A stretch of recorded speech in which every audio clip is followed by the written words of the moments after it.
Everyone in the business circle knew that Ethan loved his wife deeply. Yet behind my back, he secretly kept an 18-year-old girl, claiming she looked exactly like how I used to be. He said he was just trying his best to preserve the feeling of true love. He even issued a strict order that no one was allowed to bring any of it to my attention. Until the day I found out I was pregnant, I rushed to his office with excitement, only to witness that girl, who looked eerily like me, sitting on his lap, feeding him wine mouth to mouth. I asked him, "Ethan, am I just a replacement?" But he pulled her into his arms instead, and she cooperated as if they were used to it. That same day, I booked an appointment for an abortion. Afterward, I called my aunt who lived overseas. "Aunt Clara, I've decided to immigrate to New Zealand." She was clearly stunned at first, but quickly responded with joy. "Chloe, you finally made up your mind. I'll handle everything for you. It'll take about 10 days to get the documents done. Wait for my message." I hung up and headed straight home. By the time I got home, Ethan was already sitting in the living room. He looked unusually nervous. "You're back so late. Where did you go?" I held up the bag in my hand. "Nothing much, just had some digestive discomfort. I went to the hospital, got checked, and the doctor prescribed some Chinese medicine. My body's always been weak, and it's hard for me to carry a pregnancy. After the abortion, the doctor told me to take some herbs to help my recovery." Seeing that my expression remained calm, Ethan finally brought up what was really on his mind. "Did something happen at the office today? Why did you leave so soon?" I figured someone had reported to him that I showed up at his office door, but he wasn't sure if I had seen what happened inside. In fact, the two of them had only been intimate for a few seconds. That young assistant had taken a sip of wine and then quickly got off his lap. "I was just passing by," I said lightly. "I saw you were busy with your assistant, so I left." I could clearly see the tension leave his body, and that hurt. We had been married for 7 years, known to everyone as the perfect couple. I thought our love would last a lifetime. I never expected that he would change so quickly. "She was just reporting work," he explained. "You know, she's still young and doesn't understand boundaries. That's why she stood a little too close."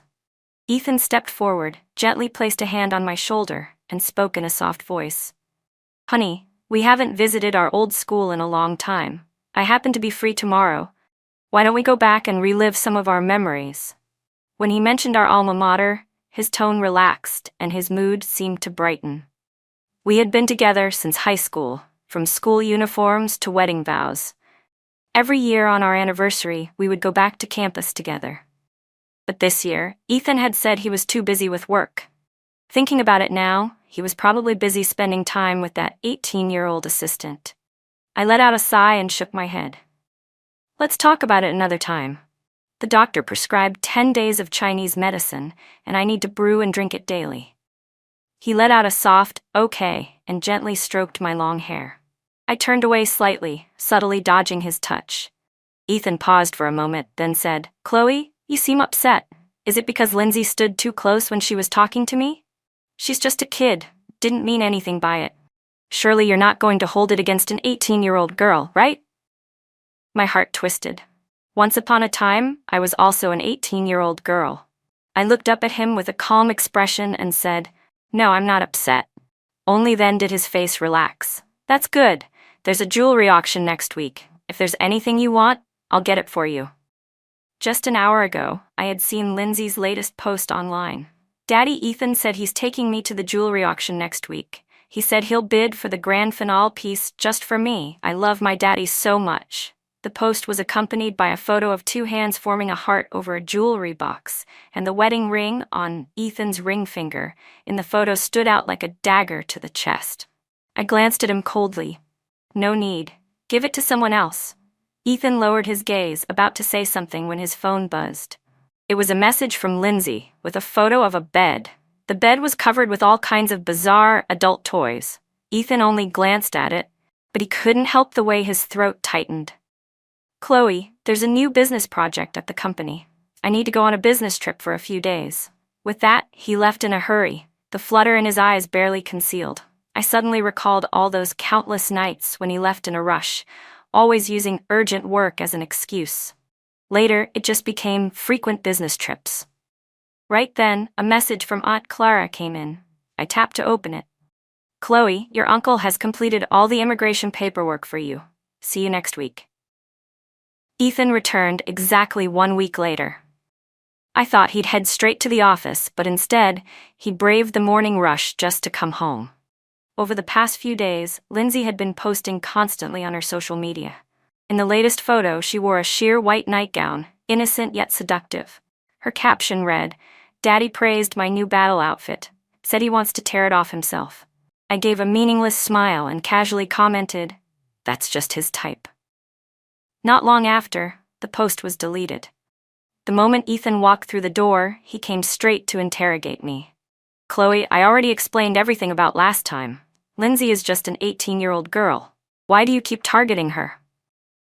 I froze for a moment, then immediately realized it must be because of the comment I'd left on her now-deleted post.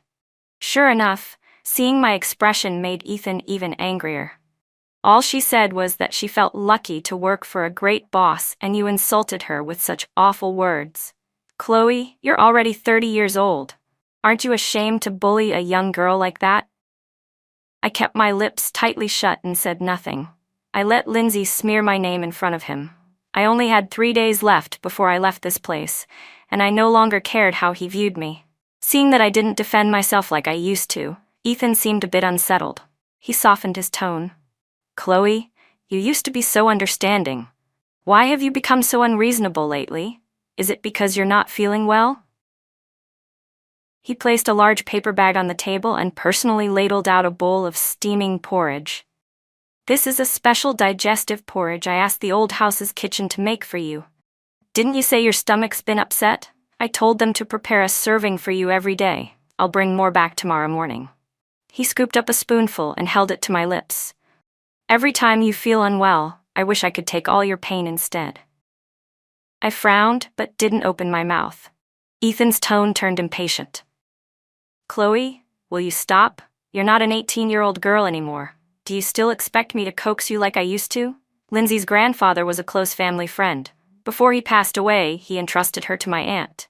It's only natural for me to take care of her. Can't you be more reasonable?" I curled the corner of my lips. "Taking care of her? You've taken such good care of her that she's ended up in your bed." Ethan always said he loved how gentle and considerate I was. I always prioritized his feelings, even when I was wronged or unhappy. As long as he said a few sweet words, I would immediately accept his gestures and let things go. I wasn't allowed to argue, and I wasn't allowed to be upset. Just like now, he had already lowered himself to make peace, so he thought I should follow his lead and let him off the hook. But forget it. I was about to move abroad to live with Aunt Clara. I didn't want to raise any suspicion during this time. "The porridge is still a bit hot. Let's set it aside. I'll have it later," I said calmly. Maybe it was my cold attitude that made Ethan lower his voice again. "Chloe, you're truly so understanding. I always knew you were the most thoughtful person I've ever known." Not long after, Ethan got a phone call and left for the office. I didn't need to ask who was calling. Before leaving, he kissed me lightly on the forehead. "Be good. I've got work to do, but tonight at the auction, I'll bring you back something special." After he left, I quietly sat down. I couldn't deny that we used to be in love. He really did love me once. But later, he gave that love to Lindsay. A change of heart is a change of heart. Yet he still insisted on making pathetic excuses, saying things like, Lindsay reminded him so much of who I used to be. I looked around at the home we had shared for 7 years. My heart ached. Hanging on the living room wall was a photo collage of us, from our early days of dating to our wedding portraits. Every year, we took an anniversary photo together, except for this year. When fate runs its course, it's time to let go. I let out a silent sigh, cut myself out of every photo we had together, then packed up all my belongings. Everything in the house that was meant for a couple. I threw away my half. I had already signed the divorce agreement I had asked my lawyer to prepare. I placed it, along with the abortion document, inside a box and left it on the nightstand. I also included screenshots of Lindsay's recent social media posts and messages scheduled to be sent to Ethan's email. Just as I was about to sit down and rest, a message from Lindsay popped up. It included the time and location of the auction that night, along with a taunting message. "Are you brave enough to come, old lady? Daddy says he's gonna light up the sky for love tonight." That evening, I arrived at the auction on time. I hadn't planned to come. My flight to New Zealand was scheduled for later that night. I was about to leave for good. Why let a girl's provocation get to me? But then Lindsay sent me the catalog for the auction, clearly trying to flaunt the grand finale piece, a world-class yellow diamond necklace that Ethan was determined to win. Yet I was drawn to a different piece, a brooch by a rising designer. It was elegant and understated, perfectly matching Aunt Clara's usual style. I had been meaning to pick a gift for her, and this was just right. Aunt Clara was the closest family I had. I lost my parents when I was young, and she raised me. Later, she moved to New Zealand and wanted me to join her. But I had just fallen in love with Ethan at the time. She couldn't change my mind, so she let me stay. I never expected that the so-called true love would change so quickly. After just 7 years, Ethan had fallen for someone else. By the time I arrived at the auction, the front rows were nearly full. I quietly took a seat in the back, intending to leave right after the bid. Sitting in the center were Ethan and Lindsay, laughing and whispering together. Lindsay kept glancing back. When she spotted me, the corners of her lips clearly curled up in a smug smile, like a proud little peacock. The grand finale pieces are always auctioned last. The brooch I wanted, since the designer wasn't well known, came up earlier in the lineup. I easily secured it at a low price and was just about to leave when Lindsay's shrill voice called out from the front. "Hey, Auntie, why are you leaving after getting just one little trinket? The real treasures are still to come, especially tonight's grand piece. You'd regret missing it." Her sugary voice drew attention, and many people turned to look at me. Lindsay smiled at me triumphantly. I smiled back faintly. At 18, girls are meant to be bold, dazzling, and fearless. No wonder Ethan liked her. Seeing such a young, energetic, pretty girl, even I could understand the appeal. Ethan gently patted her on the head, motioning for her to quiet down. Then he glanced back, casually curious about who had caught Lindsay's attention. But when he saw me, his expression shifted drastically. It was the first time I had ever seen guilt and rage coexist on someone's face. Many familiar faces filled the auction room, people from Ethan's social circle. Lindsay's loud call made it impossible for him to pretend not to see me. With all eyes on us, he had no choice but to signal someone to escort me to the seat next to him. Then he used his gaze to tell Lindsay to move to an empty seat in the back. She stood up angrily, her eyes instantly red. "But we agreed I'd sit with you tonight," she snapped. Ethan's voice dropped coldly. "Lindsay, don't make me repeat myself." Her lips trembled as she held back tears. I gently touched Ethan's arm and said, "Let it go. Don't upset her. I've already got what I came for. There's no need for me to stay." His face darkened, clearly dissatisfied. "You're my wife. Why should an assistant take your seat? What's she upset about?" Perhaps the word assistant struck a nerve. The proud young woman burst into tears right there and stormed off to the back row in a fit of anger. Ethan held onto my hand, refusing to let me leave. At that moment, there was no way Ethan would let me leave. I had no choice but to sit beside him. I didn't have to turn around to feel the searing glare behind me, Lindsay's eyes burning with hatred, as if she wished she could kill me. When the grand finale began, Ethan successfully won the bid for the world-class yellow diamond necklace. Only then did Lindsay finally smile. As the auction came to an end, she looked at Ethan with hopeful anticipation, but he didn't spare her a glance. Instead, he turned to me and gently placed the necklace around my neck. I was about to refuse, but he pressed down on my hand and whispered, "Chloe, you deserve the best." Lindsay's face twisted in anger, and she stormed out. Ethan's gaze followed her subtly, and though his expression remained composed, the way his brows tightened and his fists clenched betrayed the turmoil in his heart.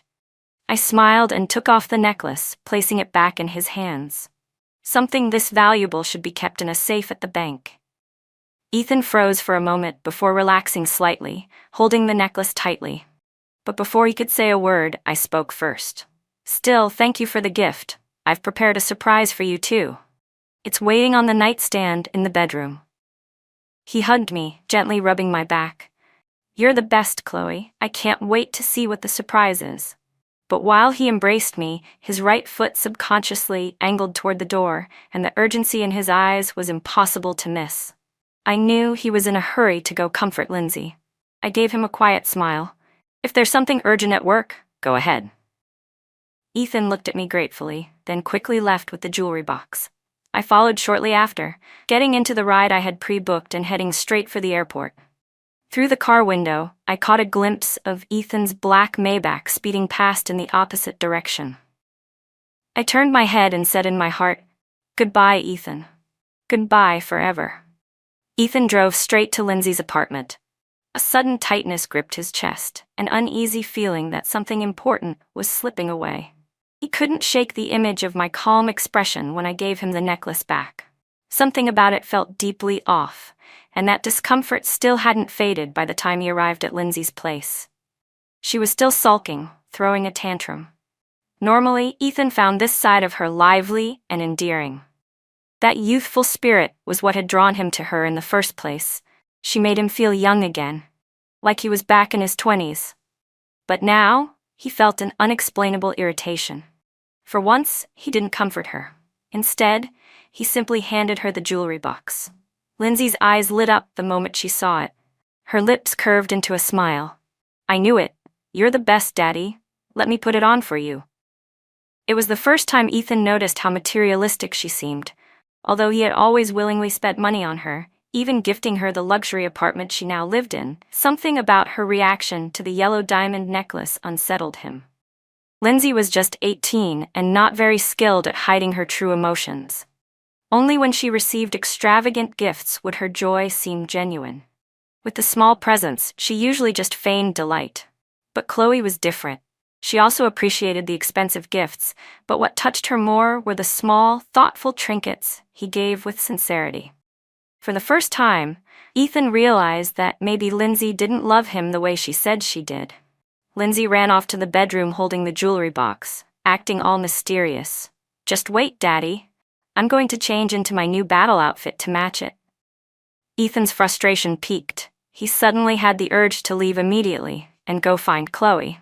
Just as he was about to walk out, Lindsay reappeared.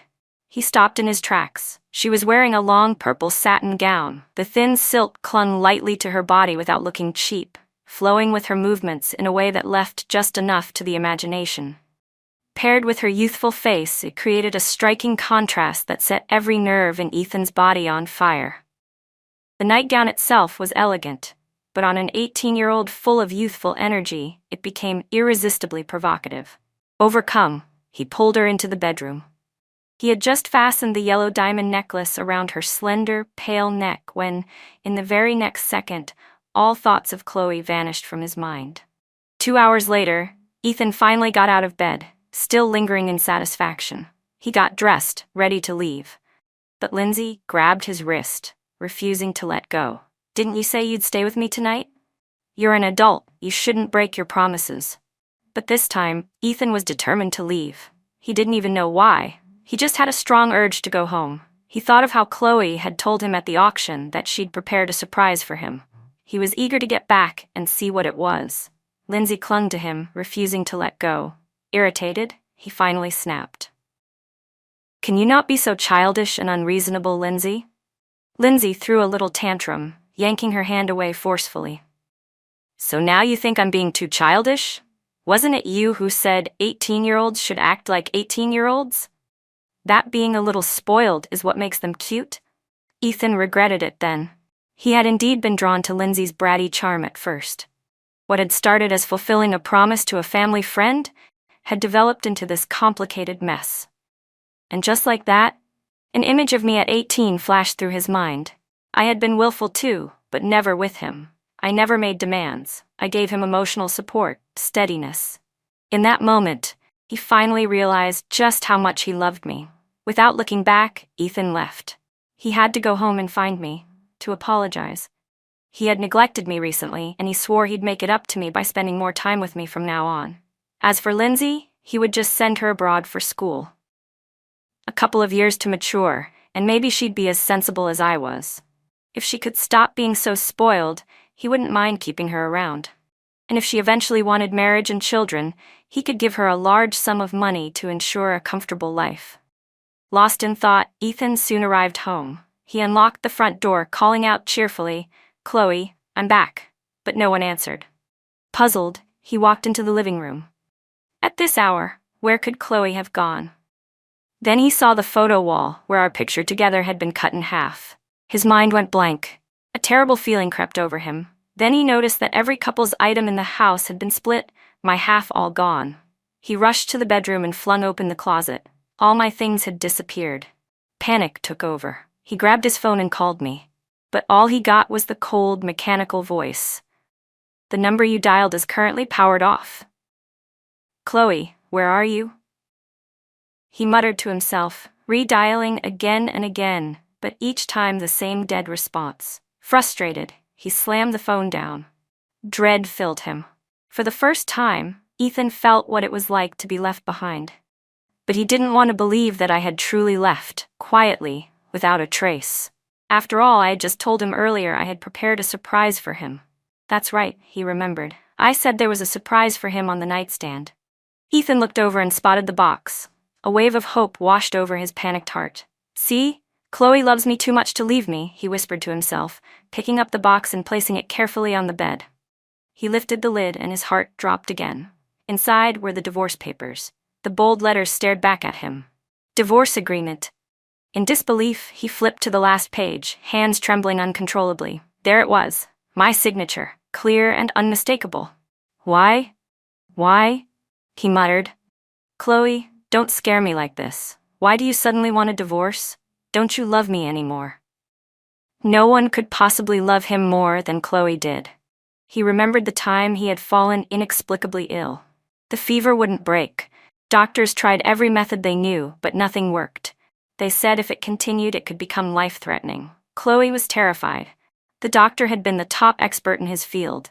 If even he couldn't fix it, then there really was no solution. Chloe was desperate. She searched the internet for anything that could help, and found a post suggesting that praying at a temple might work, as long as the prayer was sincere. That gave her hope. If there was one thing she had in abundance, it was sincerity. She found a temple that people online swore was the most effective. It was at the top of a mountain, more than 5,000 steps high. Without hesitation, she set out. The moment she arrived at the base of the mountain, it started to pour, but she didn't stop. Ethan was still lying in bed with a burning fever. She couldn't wait. In the pouring rain, she climbed the mountain, bowing with every step. Over 5,000 bows. She lost count of how many times she slipped along the way. Her forehead was bruised and bleeding by the time she reached the top. And strangely enough, the moment he came down from the mountain and returned to the hospital, the doctor told him that Ethan's fever had broken. Chloe collapsed onto the floor and burst into tears. Days of suppressed fear and exhaustion finally poured out of her. Later, when it came time to return to the temple to fulfill her vow, Ethan went with her. Only then did he truly understand how difficult that mountain climb had been, especially on a rainy day. That was when Ethan silently vowed in his heart that he would treat Chloe well for the rest of his life. But how had he forgotten that promise? Was it because Chloe loved him too much, giving him the illusion he could do whatever he wanted? Or was it because he had fallen for someone else, because of Lindsay? No, that wasn't it. He loved Chloe. His heart had never changed. He was only drawn to Lindsay because of her youthful energy. Her innocent charm reminded him so much of how Chloe had been back then. But he had never once said he would abandon Chloe. So why did she leave him? Then, when he saw the abortion document beneath the divorce papers, it all became clear. That day, Chloe had just found out she was pregnant. She had gone to his office to share the happy news, only to walk in and see Lindsay sitting on his lap, feeding him wine mouth to mouth. The memory shattered him. Chloe had left without saying a word. He could only imagine how much pain she had been in. That child had been hard to conceive. And when she decided to terminate the pregnancy, her heart must have hurt even more than his. Ethan clutched the abortion report with both hands and sobbed uncontrollably. He couldn't stop, crying until he almost lost consciousness. Then his phone chimed. A notification. He grabbed it in a panic. Was it Chloe? Had she messaged him? But it was just an email alert. Disappointed, he nearly set the phone aside, but then something told him this email was important, that it was from her. As he tapped open the inbox, a message from Lindsay also came in. He didn't even look at it and swiped it away. He opened the email and broke down in tears all over again. What had Chloe endured during this time? She had known about the affair. But she didn't argue, she didn't cry. She simply endured it all in silence, and left quietly, without even giving him a chance to explain or repent. Suddenly, another thought hit him. He had never actually seen any of the posts Lindsay claimed Chloe had reacted to. He remembered once, Lindsay had come to him crying, saying she had only posted a compliment about her boss on social media, and Chloe had berated her, calling her disgusting and shameless. That night he had rushed home and confronted Chloe, but she hadn't explained anything. Now he realized it had all been a lie. Lindsay had deliberately posted that to provoke Chloe, then twisted the truth to make herself the victim, accusing Chloe of calling her names. Ethan, seeing the girl he doted on being bullied, had flown into a rage. But he had forgotten what kind of person Chloe was. She would never say such vicious things, not even to someone who hurt her. With that realization, Ethan stormed out and drove straight to Lindsay's apartment. Lindsay heard the door slam and immediately knew Ethan had come back. She was sure it meant he couldn't bear to leave her. Still wearing the purple satin nightgown, she rushed over and threw her arms around his neck. "Daddy, I knew it. You can't stay away from me. Kiss me, Daddy. I love you so much." She leaned in to kiss him, but was startled by the look in his eyes. "Daddy? Why are you looking at me like that? You're scaring me." Ethan shoved her away violently. "You really don't know what you've done?" he growled. "I warned you. Chloe is my bottom line. I told you not to mess with her, but you just had to act stupid. I swear, I could kill you right now." His face was terrifying, like he meant every word. Lindsay had never seen him like this before. She burst into tears, but Ethan didn't even seem to hear her sobbing. He snatched her phone and opened her social media feed. Any last trace of hope he had was obliterated. His rage exploded. He slapped Lindsay hard across the face. "This is what you've done? You really dared to do this to my Chloe? You really deserve to rot in hell, Lindsay." Even if Lindsay was still young and immature, she finally understood what was happening. Ethan had discovered the private social media posts she had set to be visible to Chloe only. She clenched her teeth in secret. That bitch must have tattled to him. The thought made her smirk inside. Tattling? I can do that too. All she had to do was cry and act pitiful, and Ethan would come right back to comfort her. Imagining it, she immediately switched into a tearful, aggrieved tone. "Daddy, I just did it because I love you so much," she whimpered. "It was all Chloe's fault. She posted something first to provoke me. I was just reacting. Don't let her fool you. She's way older than me. She knows way more tricks. She's trying to drive a wedge between us. She tattled on me to manipulate you." Lindsay thought her excuse was brilliant, clever, even. She was proud of how quickly she spun it. But Ethan saw right through her lies. "You think Chloe tattled," he said coldly. "If only she had. But she wouldn't even stoop to that level." His eyes darkened. "Lindsay, even now you're still trying to slander her? This is what I get for spoiling you. I'm giving you one last chance. I don't care what you have to do. Bring Chloe back to me. If you don't, I swear, I won't let you off." Lindsay realized Ethan was serious this time. Really, truly furious. She grabbed his hand, sobbing. "Daddy, don't be mad. It's my fault, okay? I just love you too much. I'm obsessed with you. I lose control when you're not around. I feel like I'm going crazy without you. Please, I'm begging you. I'm afraid of losing you. Me and our baby, we both need you." As she spoke, she placed Ethan's hand on her belly. She was thinking, "You've always wanted a child. Chloe couldn't get pregnant for years because of her health. But I can. I'll give you what she couldn't." She watched Ethan's face carefully, certain he would be moved. But what Lindsay didn't know was that the word baby had triggered Ethan's deepest guilt. His mind instantly replayed the moment he found out Chloe had gone alone to the hospital to abort a child, his child, one that had been hard to conceive. She hadn't even had a chance to share the joy with him before she was forced to endure the heartbreak alone. Rage surged in him once more. He shoved Lindsay so hard she staggered back toward the door. He was shaking with fury, his voice hoarse as he forced out 2 words. Abort it. No one but Chloe deserved to carry his child. Ethan stormed out, slamming the door behind him. At that moment, he only wanted to find Chloe. He was consumed by fear. Deep, bone-chilling fear. A gnawing sense that Chloe truly didn't want him anymore. No, I won't allow that. He threw everything he had into tracking her down. But no one knew where she'd gone. With his resources, it should have been easy to find one person, so why had Chloe vanished so completely? He was on the verge of losing it. In desperation, he called up a few of his close friends and went out drinking. They were shocked to hear how decisively Chloe had left him. In their eyes, Chloe was the perfect wife, the kind who loved Ethan to her core. Come on, Ethan. She's just mad. She'll come back, one of them said. Women, if you spoil them too much, they start throwing tantrums. But after a few days, they always come home.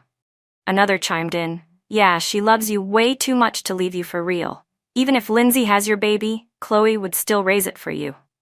Their words began to calm Ethan down, easing the storm in his chest. Then, exchanging subtle glances, those same friends quietly messaged Lindsay. Within 20 minutes, she showed up. Her eyes were swollen, clearly from crying, which only made her look more pitiful. The guys around Ethan all rushed to speak up for her, encouraging a reconciliation. But Ethan had been drinking heavily, and his heart wasn't in the same place anymore. At that moment, Ethan was so drunk he couldn't even hear what anyone was saying. All he knew was that when he looked up, he thought he saw me, his Chloe. He rushed forward, throwing his arms around Lindsay, and mumbled over and over, Chloe, you finally came back. You're back. Thank God. Do you know how scared I was? I thought you didn't want me anymore. Chloe, it's all my fault. I deserve to die for causing you to lose our baby. But don't worry, we'll have more kids. I promise I'll stay by your side from now on. I'm not going anywhere. He buried himself in Lindsay's arms, sobbing, begging for comfort. Lindsay was absolutely furious. Ethan had mistaken her for Chloe. She hated when people said she looked like Chloe. Her 18-year-old pride couldn't take being compared like that, especially not in a moment this humiliating. Furious, she shoved him away. Ethan, look at me. I'm not Chloe, she shouted before bursting into tears and running off. Ethan snapped out of his drunken haze. He realized he had mistaken her for someone else. And in that moment of clarity, he finally understood. His heart had always belonged to Chloe. Covering his face with both hands, he broke down in anguish. His friends tried to console him, telling him to go after Lindsay, but he snapped, yelling at them with uncontrollable rage. Get out, all of you. Get the hell out. Holding a bottle in one hand, he glared at the so-called brothers who had tried to interfere. They quickly scrambled out of the room. Now alone in the private lounge, Ethan pulled out his phone and scrolled through old photos of me. Again, he wept uncontrollably. Chloe, I was wrong. Please come back. I can't get through a single day without you. I swear I'll never mess around again. I'll send Lindsay away. Please, please just come back. All those years, he had kept Chloe tucked away at home. Now that she was gone, where could she possibly have gone? Suddenly, something clicked.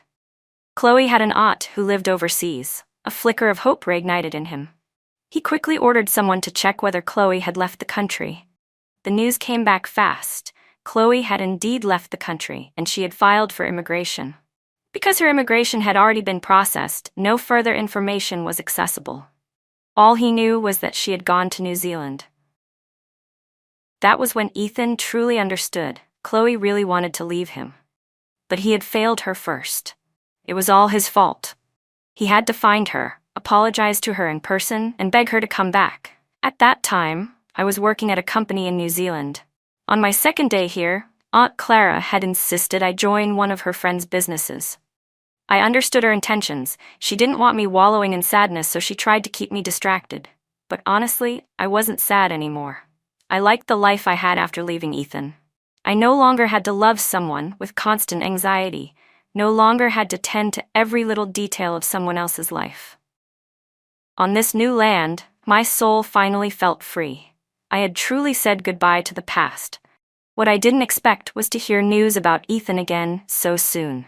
Aunt Clara told me that several acquaintances back home had reached out to her on Ethan's behalf, trying to find out where I was. Chloe, I told them you weren't here, she said, but you should still be prepared. He could show up anytime. I nodded silently. Inside, a familiar irritation flared up. He was the one who betrayed our relationship. What does he want from me now? I had no interest in seeing him again. I moved into the company dorms. Conveniently, my boss was heading to Europe to negotiate a deal and wanted to bring me along to gain some experience and observe the business process. I went with him. Not long after arriving in a European city, Aunt Clara called me. "Chloe, Ethan just showed up at my door," she said. "You should stay in Europe for now. Travel a little, take some time for yourself, I'll pay for it." Ethan hadn't returned to China after leaving her house. Instead, he checked into a nearby hotel. Clearly, he was in it for the long haul. I didn't pay him any mind. Maybe he was just struggling to adjust. After all, I was the one who left him first.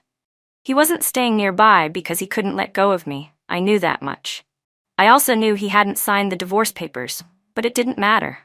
I had already contacted a lawyer back home and filed for divorce through the courts.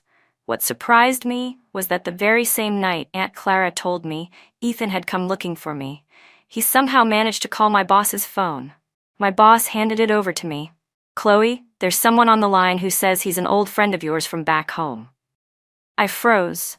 Ethan's voice came through the speaker, trembling with emotion. "Chloe, it's me. Do you have any idea how hard I've been looking for you? How could you just leave me like that? And you even want a divorce? Chloe, I won't agree to it. I know you're upset because of what happened with Lindsay, but I've already fired her. I'll never contact him again. So please, stop being mad. Come home with me. Just tell me where you are. I'll come get you right now, okay?" "That's enough," I cut him off impatiently, unable to listen any longer. "Ethan, we're done. As if there's absolutely no chance of us getting back together. If you want to sign the divorce papers, sign them. If not, it doesn't matter. I've already hired a law firm. My attorney will contact you about the legal process." I paused, then added coldly, "And Ethan, don't harass the people around me again, or I won't hesitate to call the police." I hung up the phone, breathing hard with anger. He had cheated on me with an 18-year-old girl, and now he still had the audacity to ask me to reconcile? I couldn't believe I hadn't seen this shameless side of Ethan before. But before I could even put the phone down, it rang again. My boss gave me a helpless look. "Chloe, I heard the whole conversation, and while I'd love to help you since you call me Auntie Hong, I'm expecting a very important business call on this number. You understand what I mean, right?"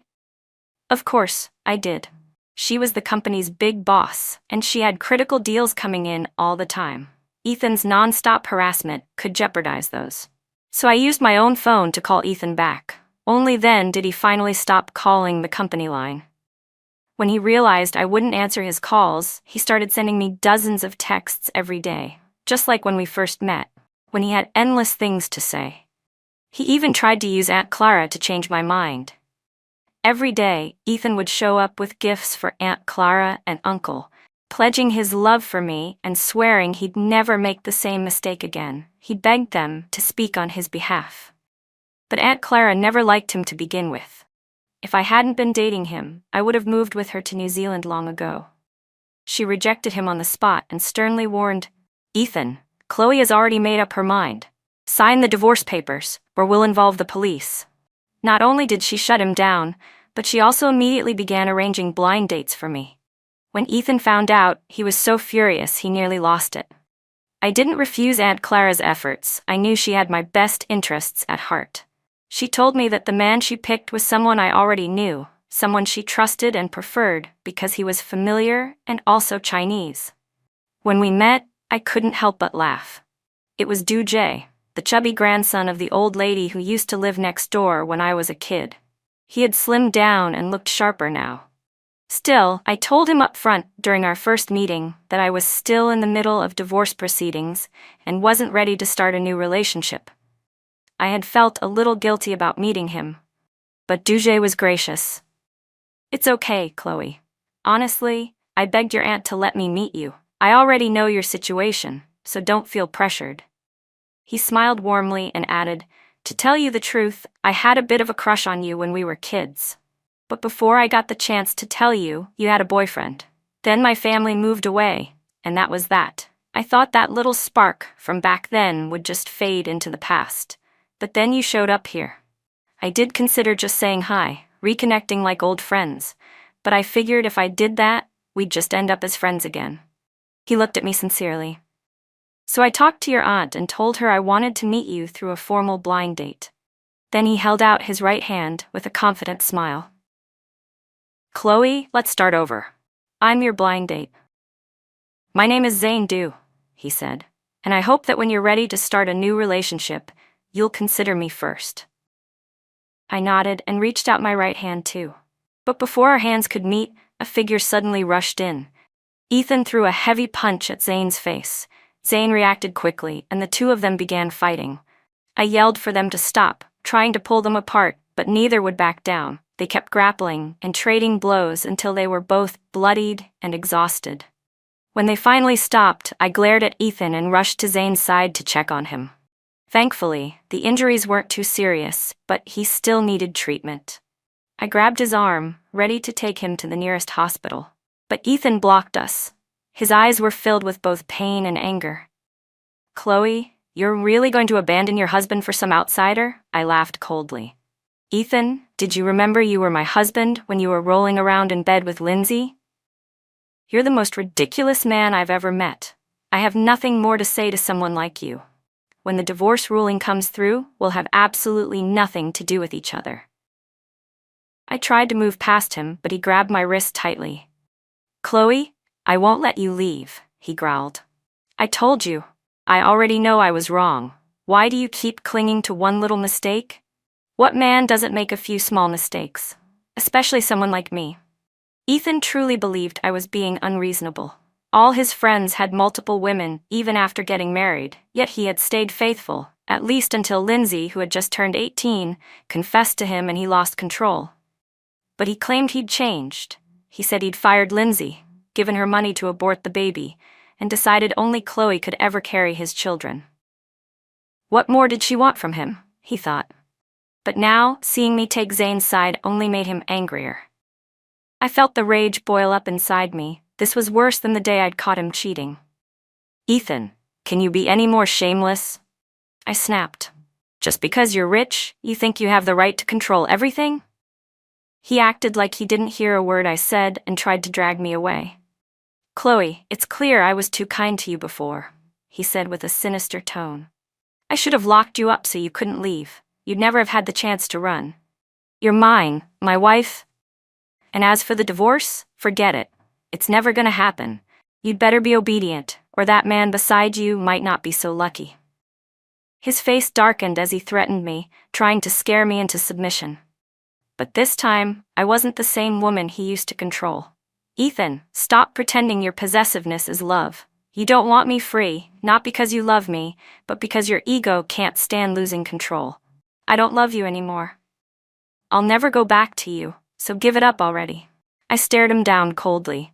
I'm going to count to 3. If you don't let go, I'll call the police. 3, 2, 1. I turned to Zane. Call them. We both pulled out our phones and dialed the police. Officers reviewed the surveillance footage from the area. This wasn't a place where Ethan could act out like he did back home. His influence didn't stretch across borders. He was forcibly deported, humiliated, and disgraced. As he left, his face was pale with defeat. There was dried blood on the corner of his mouth. He looked at me one last time and said with deep sorrow, Chloe, maybe I just didn't know how to express love the right way. But I truly love you. I always have. You've had my heart from the beginning. Lindsay was just a fleeting mistake. I never meant to hurt you. Even the threats I made yesterday, I didn't mean them. I was just angry, jealous, and lost my mind. Chloe, please believe me. I love you, just like I always have. I looked at him, a trace of bitterness in my heart. If he'd said these words in the past, I probably would have been moved to tears. But now they just made me feel tired. I shook my head. Ethan, what's done is done. We can't go back. I've thought this divorce through very carefully. I hope you'll give it serious thought too, I said before turning and walking away. I heard his voice behind me, filled with despair and helplessness, calling out, Chloe. But life gradually returned to calm. After going back, Ethan finally signed the divorce papers. He even took the initiative to offer me financial compensation along with the expensive jewelry he'd given me over the years. He wanted to mail them to me. I declined all of it. Back then, I had loved him purely. My love was never about his money. As for earning a living, it wasn't that I didn't have the ability. I simply gave it up, because Ethan had wanted me to be his little caged canary. So I compromised. But now, looking back, I realized that no woman should ever give up her independence so easily, because people change. I threw myself back into work. Life at the company was hectic, but I enjoyed it. I met a lot of new friends, and most importantly, I got to stay close to Aunt Clara. Zane and I continued spending time together the way we always had, naturally, without pressure. I didn't know where it would all lead, and I didn't want to overthink it. Whatever happens, happens. 6 months later, I heard about Ethan again. It was a call from a hospital back home. The voice on the line was urgent. "Hello, are you the patient's wife? The patient has been in a serious car accident. You need to come to the hospital immediately." I was stunned for a moment before it hit me. They were talking about Ethan. The caller continued urging me, but I quickly clarified, "I'm not his wife. Please contact his family right away." There was a brief pause on the other end before the person muttered, "That's impossible. Your number is listed as his emergency contact." But they hung up shortly after. What happened to him after that, I don't know. I didn't ask. I didn't try to find out. I just quietly wished him well.